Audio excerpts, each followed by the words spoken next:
Good morning, everyone. A very good morning to all of you, बच्चों. I am back with another episode of Smart Engineer Series. और इस episode में मैं क्या बात करने वाला हूं कि कैसे आप अपने टेस्ट का परफॉर्मेंस एनालाइज कर सकते हो, कैसे पता कर सकते हो कि आपने अच्छा परफॉर्म किया या फिर बिलो एवरेज परफॉर्मेंस रहा. ठीक है, तो क्या क्या चीजें होती हैं जब एक टेस्ट अटेम्प्ट करा जाता है, उसके बाद हमें देखनी चाहिए in order to improve in the next test. क्योंकि बेटा मैंने देखा है बहुत बार बच्चे जो है ना बहुत सारे टेस्ट लगा लेते हैं लेकिन वो इंप्रूवमेंट के लिए कुछ नहीं करते हैं. और अनलेस आप इंप्रूवमेंट के लिए काम करो तब तक आपका स्कोर गेट तक नहीं बढ़ने वाला. ध्यान रखना, नंबर ऑफ टेस्ट देने से बेटा कुछ नहीं होगा unless you have a process by which you can improve your score regularly. तो उसी के बारे में हम बात करेंगे, ऐसी क्या चीजें होती हैं जो एनालाइज करनी चाहिए जो हमें इंप्रूवमेंट में मदद करेंगे. तो चलिए शुरू करते हैं इस एपिसोड की journey. Let me start by first introducing my self. My name is Ankit Goyal. I got all India rank 1 twice in GATE in 2014 and 2018. I was awarded gold medal by President of India himself in the year 2013 when I graduated from IIT. Till date, I have trained over 2 lakh students for GATE and DSE and currently I am working as a director at an academy for GATE department. अब मेरे बारे में ये सारी बातें बहुत से बच्चे जानते हैं लेकिन बच्चों मैं कहता हूँ सबसे इंपॉर्टेंट क्या है. सबसे इंपॉर्टेंट ये बात है जो हमारी क्रिएट्रिक्स टीम है, अन अकेडमी टीम है, they are working tirelessly, they are working round the clock just to make sure one thing that कि हमारे बच्चे जो है ना वो सबसे आगे रहें हर कॉम्पिटिटिव एग्जाम में. किसी भी कॉम्पिटिटिव एग्जाम को अगर क्रैक करने का सोचें तो ना सिर्फ उसको क्रैक करें बल्कि चकनाचूर कर दें, धुआं धुआं कर दें by getting the top ranks in such examination. और इसके लिए जितना रिसोर्स, जितने एफर्ट की जरूरत पड़े हमारी टीम हमेशा करेगी. बस आपको क्या करना है, हमारे साथ जुड़े रहना है यूट्यूब के माध्यम से और अनअकैडमी ऐप के थ्रू. तो बेटा अनअकैडमी ऐप इंस्टॉल कर लो. डेली वहां पे फ्री क्लासेस होती हैं, वहां पे ढेर सारे क्वेश्चन आपको कराए जाते हैं. बस आपको फ्री क्लासेस को अनलॉक करना होगा एक बार using the code Ankit ESE. ठीक है, चलिए तो शुरू करते हैं यार आज का सेशन. हाँ, तो पहला क्वेश्चन ये है हमारे माइंड में कि भाई सर टेस्ट को एनालाइज कैसे करते हैं, हमारे परफॉर्मेंस में हम क्या क्या पैरामीटर्स जज करें जो कि हमें आगे इंप्रूवमेंट में मदद कर पाए. ठीक है, तो what are those things that we should analyse. तो देखो यार क्या क्या एनालिसिस करना चाहिए. एक तो सब्जेक्ट वाइज परफॉर्मेंस, यानी जब आप मॉक टेस्ट देते हो ना तो आप ये देखो उसमें सब्जेक्ट बाय सब्जेक्ट कैसा परफॉर्मेंस रहा. अच्छा सर अगर मॉक टेस्ट नहीं दे रहे तो क्या सब्जेक्ट टेस्ट में क्या करें. तो बेटा सब्जेक्ट टेस्ट में आप कर सकते हो चैप्टर एनालिसिस. जैसे मान लो आपने नेटवर्क का टेस्ट दिया तो आप देखो नेटवर्क बेसिक्स के क्वेश्चन कैसे रहे, नेटवर्क थ्योरम्स का परफॉर्मेंस कैसा रहा, ट्रांजिएंट में आपने कैसा किया. क्योंकि पता है वहां से ये आइडिया लगेगा कि आपको ना सबसे ज़्यादा डिफिकल्टी किस टाइप के क्वेश्चंस में आ रही है या इन पर्टिकुलर कौन से चैप्टर से आ रही है. क्या होता है ना यार, अक्सर हमारे माइंड के अंदर एक फोबिया बन जाता है. जैसे बहुत सारे बच्चे नेटवर्क के अंदर ट्रांजिएंट से डरते हैं, तो वो फोबिया के पीछे ना कोई लॉजिक नहीं होता है, कोई डेटा नहीं होता है, बस एक फोबिया है कि मुझे ट्रांजिएंट नहीं आता. लेकिन बेटा जब आप एक्चुअली एक टेस्ट को एनालाइज करते हो, आप देखते हो कौन से चैप्टर से सवाल आए थे, उनमें से कौन से सवाल आपसे बने, कौन से सवाल आपसे नहीं बने, तो आपके पास एक डेटा आ जाता है जिसके बेसिस पे आप अपनी आगे की तैयारी प्लान कर सकते हो. देखो मैं हमेशा कहता हूं ना कि ये सोच के चक्कर में मत पड़ो कि आपको क्या लगता है, क्या आता है क्या नहीं आता, ये जाने दो. आप डेटा ओरिएंटेड चलो, यानी आप ये चेक करके चलो कि किस सेक्शन में आपके मार्क्स आ पा रहे हैं और किस में नहीं आ पा रहे. आपको फर्क नहीं पड़ता यार क्या चीज आपकी स्ट्रांग है. आपको लगता है अगर किसी चैप्टर में आप मार्क्स नहीं ला पा रहे दैट मीन्स कि आपकी उसकी प्रॉब्लम सॉल्विंग एबिलिटी कमजोर है. इससे क्या फर्क पड़ता है आपकी फीलिंग कैसी है. तो बेटा फीलिंग के लिए मत जाओ. कई बार ऐसा होता है ना, एक फेक कॉन्फिडेंस भर दिया जाता है हमारे अंदर कोचिंग इंस्टीट्यूट्स के थ्रू, इजी सवाल लगवा के बेसिक चीजें करा के, और हमें लगता है we are at the top of the world, हम तो कुछ भी कर जाएंगे, हम तो फोड़ देंगे. लेकिन वो कॉन्फिडेंस जाके टूटता है एग्जाम में. समझ रहे हो. तो ऐसे कॉन्फिडेंस के पीछे मत भागो बेटा जो टूट जाए एग्जाम में. कॉन्फिडेंस ऐसा बनाओ जो एग्जाम में जाके ना और सॉलिड हो जाए जब आप देखो कि ये क्वेश्चन तो आपसे बन रहे हैं. ठीक है, और उसके लिए आपको थोड़ा सा बेटा प्रैक्टिकल होना पड़ेगा, डेटा ओरिएंटेड चलना पड़ेगा, रैदर देन आपको अपनी सोच से, फीलिंग से चलना हो। तो यानी मॉक टेस्ट में आप देखोगे सब्जेक्ट बाय सब्जेक्ट परफॉर्मेंस, और सब्जेक्ट टेस्ट में देखोगे chapter by chapter performance. Second thing is mistake analysis. आप अपनी मिस्टेक्स को बेटा एनालाइज कीजिए कि कहां गलती हुई टेस्ट के अंदर, किस वजह से मार्क्स लूज हुए। अब बहुत सारे बच्चों का मेरे पास आता है मैसेज कि सर हम लोग ना टेस्ट दे रहे हैं, हमारे मार्क्स अच्छे नहीं आ रहे, बताओ हम क्या करें। अब बेटा मैं यहां से कैसे बता दूं सिर्फ इतनी सी बात सुन करके कि आपके मार्क्स अच्छे नहीं आए, क्या करना चाहिए, क्योंकि ऐसा कोई स्टैंडर्ड प्रोसीजर नहीं है ना, हर दो बच्चे डिफरेंट होते हैं। हो सकता है कोई एक बच्चा कुछ और वजह से मार्क्स लूज कर रहा हो, तो दूसरे बच्चे का कारण अलग हो सकता है। तो बेटा मैं सिर्फ आपको गाइड कर सकता हूं, कारण आपको ही ढूंढना पड़ेगा आपके टेस्ट के रिपोर्ट में कि आपने गलतियां कहां की, क्यों की। ठीक है, इस पे भी यही मैं डिटेल में समझाऊंगा। तो आप अगर अपनी मिस्टेक्स एनालाइज करते हो then only you can improve. अगर आपको आपकी गलती ही नहीं मालूम तो बेटा सुधारोगे क्या। Third thing is corrected score analysis, ये भी मैं आपको बताऊंगा इसका मतलब क्या होता है और क्यों ये इंपॉर्टेंट है। ठीक है, चल तो वन बाय वन चलते हैं यार। सब्जेक्ट वाइज परफॉर्मेंस एनालिसिस, इसमें क्या करना होता है, देखो इसके अंदर मैं ये कहता हूं एक टेबल अपने को बनानी है ना, उसमें हर सब्जेक्ट का या चैप्टर का डिपेंडिंग अपॉन आप कैसा टेस्ट लगा रहे हो वेटेज, यानी ये कितने नंबर का पूछा गया इस टेस्ट के अंदर, आपके कितने मार्क्स आए। मान लो जैसे मैंने 50 नंबर का सब्जेक्ट टेस्ट दिया नेटवर्क का, अब उसमें ट्रांजिएंट आया 6 नंबर का, लेकिन 6 में से मेरे 2 ही नंबर आए, तो मुझे वहीं समझ आ गया ट्रांजिएंट अभी अप टू द मार्क नहीं है। इसके कितने क्वेश्चन पूछे गए, हो सकता है देखो 6 नंबर में 2 क्वेश्चन 2 नंबर के हो और 2 क्वेश्चन 1 नंबर के, तो टोटल क्वेश्चन आए 4 क्वेश्चन आए, इसमें से कितने आपके सही हुए, कितने आपके गलत हुए और कितने अनअटेम्प्टेड थे। अब ये क्यों जरूरी है बेटा, देखो आप अटेम्प्ट नहीं कर पाए, इसका क्या मतलब है कि आपको वो टॉपिक अच्छे से नहीं आता है। ठीक है, आपने अटेम्प्ट किए लेकिन गलत हो गए, छोटी मोटी गलतियां आप कर बैठे, इसका मतलब है आपको टॉपिक तो आता है, लेकिन अगर आप उसके क्वेश्चन प्रैक्टिस कर लोगे तो ये जो छोटी मोटी मिस्टेक्स हो रही हैं इन्हें आयरन आउट कर सकते हो। अगर अनअटेम्प्टेड ज्यादा हैं अगर ये है मोर नंबर में, तो हमें क्या करना है, हमें उस टॉपिक उस चैप्टर को रीप्रिपेयर करना है, प्रिपेयर द टॉपिक अगेन। ठीक है, और अगर इनकरेक्ट ज्यादा है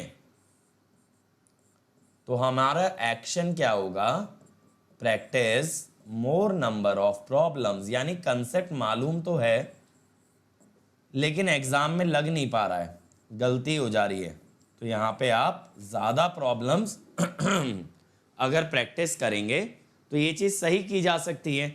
और अगर ज़्यादा करेक्ट हो गए, माने कि कोई दिक्कत वाली बात नहीं है, वो टॉपिक वो चैप्टर वो सब्जेक्ट आपको अच्छे से आता है।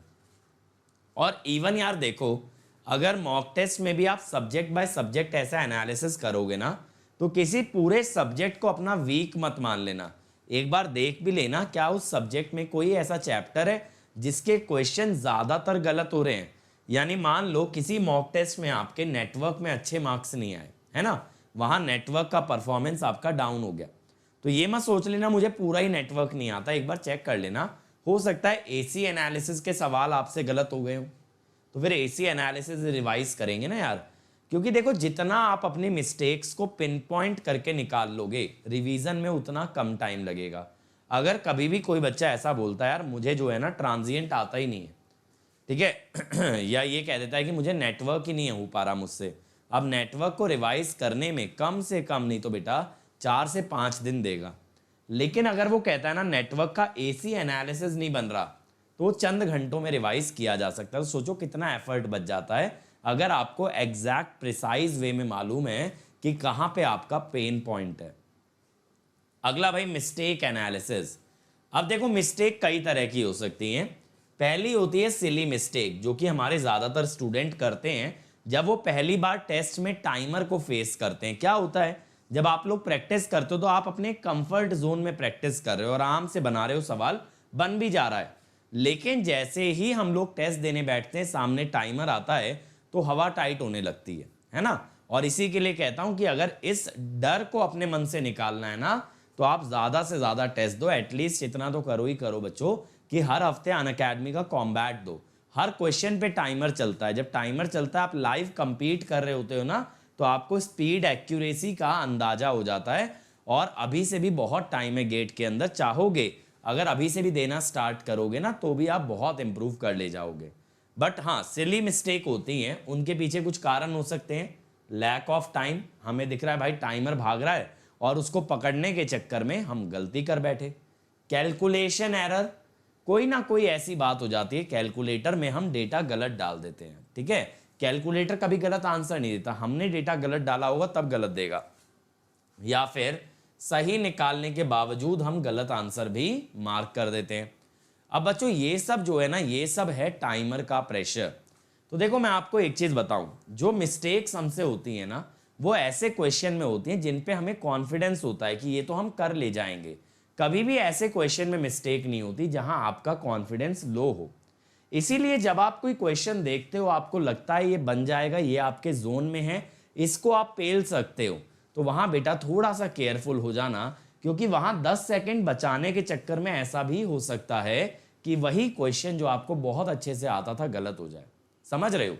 तो जो क्वेश्चन आपको ना बहुत अच्छे से आता है, वो वैसे भी पहली बात तो बन रहा है, यही बड़ी बात है। अब अगर आप उसे ज्यादा स्पीड अप करने की कोशिश करोगे तो हो सकता है आप मिस्टेक कर बैठो। इसीलिए वहां पे बेटा बहुत केयरफुली चीजों को कैलकुलेट करना जरूरी है। बात को समझें, ठीक है। 10 सेकंड एक्स्ट्रा लग जाए चलेगा। दूसरी बात, जब आप कैलकुलेटर में कोई वैल्यू फीड कर रहे हो, ध्यान से समझिएगा, तब आपको क्या करना है, तब आपको एक बार चेक कर लेना है इक्वल टू दबाने से पहले कि क्या कैलकुलेटर में डाली गई सभी वैल्यूज सही हैं। अगर सही हैं तो बहुत ही बढ़िया है, और नहीं है तो उसे करेक्ट कर लो। बट ये मेक श्योर रखना हमेशा कि भैया कैलसी में जाने वाली वैल्यू सही है, क्योंकि कैलकुलेटर आंसर गलत नहीं देगा। तो बेटा जब आप देखते हो ना आपके कौन कौन से क्वेश्चन टेस्ट में गलत हुए हैं, तो आप ये भी चेक करो वो गलत क्यों हुआ है। जड़ पता होनी चाहिए गलती हो क्यों रही है ना। जब आप अपनी मिस्टेक्स का रूट कॉज ढूंढ लेते हो, तब उस रूट कॉज को करेक्ट करना भी इजी है। अब अगला क्या हो सकता है, कई बार हम ना कंसेप्ट भूल जाते हैं, तो ऐसे कंसेप्ट्स का हमें लिस्ट बनाना पड़ेगा और ये रिवाइज किए जाएंगे कंसेप्ट जो आप भूल रहे हो ना, तो इनको रिवीजन लिस्ट में डालोगे कि भाई अगले टेस्ट से पहले रिवाइज करना है, तभी अगला टेस्ट देना है, ताकि अगली बार मैं ये ना भूलूं। हो सकता है फॉर्मूला भूल गए हो, अगर कोई फॉर्मूला भूल गए हो तो यहाँ पे रिवाइज यूजिंग शॉर्ट नोट्स, और शॉर्ट नोट्स में अगर वो फॉर्मूला नहीं था तो उसे ऐड कर लो, है ना। इसी तरह से तो मैं इसीलिए तो बोलता हूँ शॉर्ट नोट्स में हमेशा कुछ पेजेस छोड़ के रखो यार, ठीक है। तो यहां पे आप क्या कर सकते हो, यहां पे आप शॉर्ट नोट्स को मॉडिफाई कर सकते हो। अगर कोई ऐसी सिली मिस्टेक आपसे हुई है कि भाई आप कोई फैक्टर लेना भूल गए, सपोज 3 फेज में √3 या 3 की गलती हो गई, तो बेटा आप क्या करो, आप उसे अपने शॉर्ट नोट्स में लिख के भी रख लो एज पॉइंट टू रिमेंबर। इसीलिए हर सब्जेक्ट के शॉर्ट नोट्स के पीछे ना 3-4 पेजेस खाली रहने चाहिए, जिनको आप लगातार मॉडिफाई कर सकते हो। और हो सकता है कंसेप्ट आपका अच्छे से तैयार ही ना हो, आपकी उसकी अंडरस्टैंडिंग कम हो। अगर ऐसी मिस्टेक हुई है तो यहां पे कंसेप्ट को रिवाइज करना, प्रैक्टिस करना ये जरूरी है, ठीक है। तो बेटा जब आप जान लेते हो ना मिस्टेक किस कारण से हो रही है, तब उस पे एक्शन ले सकते हो। अगर आप सिर्फ ये बोलोगे ना मेरे 50 मार्क्स के टेस्ट में 15 नंबर आ रहे हैं, बताओ मैं क्या करूं, तो बेटा मैं भी कुछ नहीं हेल्प कर सकता। लेकिन 50 में से 15 क्यों आए, कहां मार्क्स लूज हुए, अगर आपको ये पता है ना, तो आपको मेरी भी जरूरत नहीं है, आप खुद एक्शन लेकर के इन चीजों को सॉर्ट आउट कर सकते हो। अब लास्ट है भाई करेक्टेड स्कोर एनालिसिस। बहुत बार बच्चों क्या होता है, टेस्ट सीरीज के अंदर कुछ ऐसे कंसेप्ट, कुछ ऐसे क्वेश्चन आ जाते हैं which are not relevant to the GATE. अब उन कारणों से हमारे मार्क्स कट जाते हैं, मार्क्स कट जाते हैं, हम डिप्रेस हो जाते हैं कि यार मेरे तो अच्छे मार्क्स आ ही नहीं रहे, मैं तो लैग कर गया। लेकिन आपको डरने की जरूरत नहीं है। अगर आपके मार्क्स ऐसे क्वेश्चंस में डिडक्ट हो रहे हैं which are not relevant to the gate, then you don't need to worry. तो आपको क्या करना होता है ना, मैं देखो हमेशा क्या करता था, जब कभी कोई क्वेश्चन आउट ऑफ सिलेबस होता था, मुझसे नहीं बना या मेरे से गलत हो गया, तो मैं उसके मार्क्स ना, जैसे 100 मार्क्स का टेस्ट दिया, 100 में से हटा लेता था। तो मैं अपना स्कोर ऐसे इवैल्यूएट करता था, 90 में से मेरे 70 आए, 75 आए, क्योंकि वो मेरा रेलिवेंट स्कोर है। आप बात को समझो, 100 में से स्कोर का क्या करूं, 10 नंबर का पेपर तो ऐसा था जो गेट में नहीं आएगा, आ गया तो ग्रेस मार्क्स मिल जाएगा। तो कभी भी उन क्वेश्चनों के चक्कर में ना परेशान हो जैसा क्वेश्चन आने का चांस ही नहीं है, या ऐसा कोई कंसेप्ट यूज कर लिया जो ना आपने कभी पढ़ा, ना आपको कभी पढ़ाया गया। क्योंकि बहुत सारी टेस्ट सीरीज आज की डेट में सुपरमेसी के लिए जब फाइट करती हैं कि भाई हमें बेस्ट टेस्ट सीरीज बनाना है, तो इजीएस्ट वे आउट क्या दिखता है कि टफ बना दो पेपर। अगर पेपर टफ बनाएंगे तो बच्चों को लगेगा ना कि ये वाली टेस्ट सीरीज बेस्ट है, बट उन क्वेश्चंस के मार्क्स टोटल में से डिडक्ट कर लिया करो और फिर चेक किया करो कि आपने कैसा परफॉर्म किया। ठीक है, तो ये आपका कॉन्फिडेंस भी बढ़ाएगा और आपको एक रेलिवेंट आइडिया देगा, भाई रेलिवेंट पोर्शन में आप कितने अच्छे हो और कितना रास्ता अभी और तय करना है। तो बेटा ये सारी चीजें अगर आप मॉनिटर करते हो तो आपको क्लियर कट पॉइंट मिल जाते हैं कि अगले टेस्ट से पहले क्या क्या चीजें रिवाइज करनी है, क्या क्या मिस्टेक्स कम करनी है, ताकि नेक्स्ट टेस्ट में आपका परफॉर्मेंस और निखर के आए और बेटर मार्क्स आप स्कोर करो। बट अनलेस आप ये सारे पैरामीटर मेजर करोगे और इनके बेसिस पे एक्शन लोगे बिफोर द नेक्स्ट टेस्ट, तो आपकी परफॉर्मेंस नहीं सुधरेगी। ठीक है, तो बेटा क्या करना है, यहां से आपको डिटेल्स मिल जाएंगी कि क्या क्या चीजों पे काम करना है। तो अगला टेस्ट देने से पहले उन चीजों पे काम करना, उन कंसेप्ट्स को रिवाइज करना, उन क्वेश्चंस को प्रैक्टिस करना, और तब जब आप अगला टेस्ट दोगे तो आप डेफिनेटली देखोगे कि आपका ग्राफ ऊपर जा रहा है। And that is very very necessary कि भले आज आप आज कम स्कोर कर लो चलेगा, लेकिन नेक्स्ट टेस्ट में इसके मुकाबले बेहतर परफॉर्मेंस आना चाहिए, तभी इवेंचुअली आप एक टॉप रैंक स्कोर कर सकते हो। ठीक है, तो भाई मैं तो ऐसे ही करता था, मैं हर टेस्ट के बाद 1 घंटा जरूर एनालिसिस को देता था। आप भी दो बेटा, और उसका बहुत ज्यादा बेटर आउटकम निकल के आएगा। ठीक है, और अगर अच्छा लगा हो तो शर्माना मत, लाइक कर देना और शेयर कर देना इस वीडियो को ज्यादा से ज्यादा। तभी बेटा इस तरह के वीडियोस और बनाने की हिम्मत आती है, मोटिवेशन आता है जब आप लोग इसको शेयर करते हो।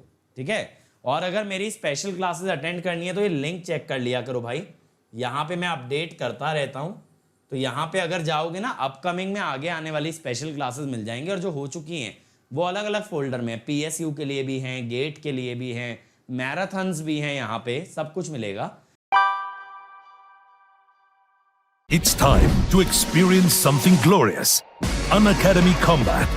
Compete, crack, conquer. A challenging gate contest engineered to give you an experience like none other. Where you put your knowledge to test. And battle it out with the best. To bring out the best in you, Unacademy Combat is the most competitive, gamified contest for gate till date, with the best of the questions by best educators. With detailed video solutions from top educators right after each contest.